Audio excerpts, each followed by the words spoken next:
Garde des Sceaux, ministre de la Justice. Vous avez la parole, chers collègues. Monsieur le Président, Madame la Ministre, chers collègues, je souhaite attirer l'attention du gouvernement sur la nécessité de renforcer les mesures d'alerte et de prévention en faveur de la protection de l'enfance, de façon concrète et sur l'ensemble du territoire national. Ainsi, dans son dernier rapport rendu public lors de la Journée internationale des droits de l'enfant et intitulé « Droits de l'enfant en 2017 », le défenseur des droits pointe à l'existence dans notre pays d'un déséquilibre entre les droits consacrés dans les textes législatifs et réglementaires ou les plans d'action nationaux et les droits réservés de manière effective pour tout un chacun. Ce déséquilibre est avéré et persiste dans notre pays et plus encore dans nos territoires ultramarins, ce qui s'illustre malheureusement comme dans les départements les plus touchés par les violences faites aux enfants. Or, les conseils locaux de sécurité et de prévention de la délinquance, les groupements locaux de prévention ou encore au niveau intercommunal, les conseils intercommunaux de sécurité et de prévention de la délinquance peuvent être des outils efficients pour permettre aux acteurs locaux de se saisir de manière obligatoire et volontariste de cette problématique, résorbant de fait ce déséquilibre entre les droits théoriques et les droits réels. En effet, ces dispositifs locaux de sécurité déjà existants sont des lieux de partage et d'échange d'informations entre les responsables publics et privés pour définir de façon partenariale des actions pertinentes, concrètes et opérationnelles sur chaque territoire.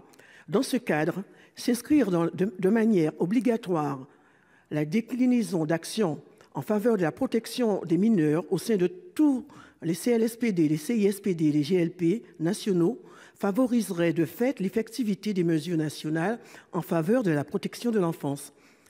Ces conseils locaux de sécurité constitueraient dès lors le cadre de concertation sur les priorités de lutte contre l'insécurité, la prévention de la délinquance et la protection des mineurs dans toutes nos communes.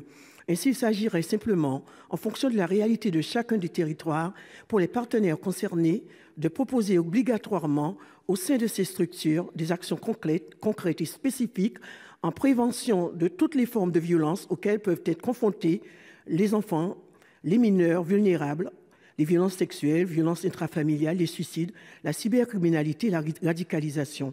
C'est donc en ce sens que je vous interroge sur l'extension des compétences obligatoires des conseils locaux de sécurité et de prévention en la matière. Je vous remercie. Merci, chers collègues. La parole est à Madame Nicole Belloubet, garde des Sceaux, ministre de la Justice. Monsieur le Président, Mesdames les sénatrices, Messieurs les sénateurs, Madame la sénatrice Jasmin, la protection de l'enfance est une compétence des conseils départementaux et ceux-ci disposent d'ores et déjà d'instances de nature à répondre aux besoins de protection, évidemment, et de concertation entre les institutions. Au titre du suivi des situations individuelles, les cellules départementales de recueil des informations préoccupantes visent à ce que les signaux faibles repérés par des acteurs divers, voire par des particuliers, soient recoupés afin qu'aucun enfant en situation de danger ne passe entre les mailles du filet de la protection. Au titre de la concertation entre les institutions pour parfaire le dispositif de prévention et de protection, les observatoires départementaux de la protection de l'enfance, placés auprès des conseils départementaux et très largement ouverts, police, gendarmerie, magistrats, santé, handicap, avocats, etc., sont chargés notamment d'analyser les informations préoccupantes, d'évaluer les besoins de prise en charge et de définir les axes de formation des professionnels. Les instances partenariales locales sont des lieux de dialogue et d'échange fructueux entre l'autorité judiciaire et les élus sur les problématiques locales de délinquance. Le CLSPD, le Conseil local de sécurité et de prévention de la délinquance, présidé par le maire, constitue le cadre de concertation sur les priorités de la lutte contre l'insécurité et de prévention de la délinquance dans la commune. Les problématiques liées à la délinquance des mineurs y sont traitées.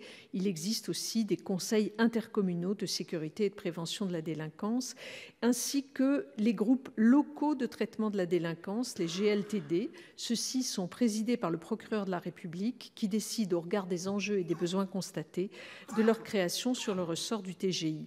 Les GLTD thématiques mineures sont aujourd'hui développés dans une très grande majorité de ressorts.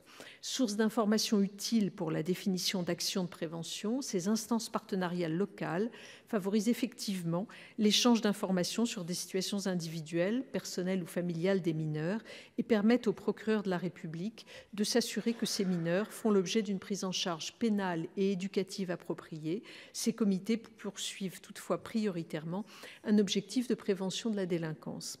L'instauration d'échanges sur la protection de l'enfance dans une instance dédiée à la prévention de la délinquance porte en germe le risque d'apporter de la confusion, alors qu'existe un dispositif très élaboré et très ouvert, placé sous la responsabilité du président du conseil départemental, et que la loi du 14 mars 2016 relative à la protection de l'enfant est encore revenue renforcer en instaurant la pluridisciplinarité des évaluations. Merci, Madame la garde des Sceaux. La parole est à Madame Victoire Jasmin pour vous répondre. Oui, j'ai fait cette proposition parce qu'il y a un constat de carence et quand on regarde la situation de notre jeunesse, de nos mineurs et de tous ceux qui aujourd'hui sont confrontés aux situations dans la radicalisation notamment et toutes les formes de violence, eh bien, il y a quand même une notion d'obligation qu'il faudrait peut-être prendre en compte. Merci. Merci, chers collègues. L'ordre du jour appelle la question orale numéro 158.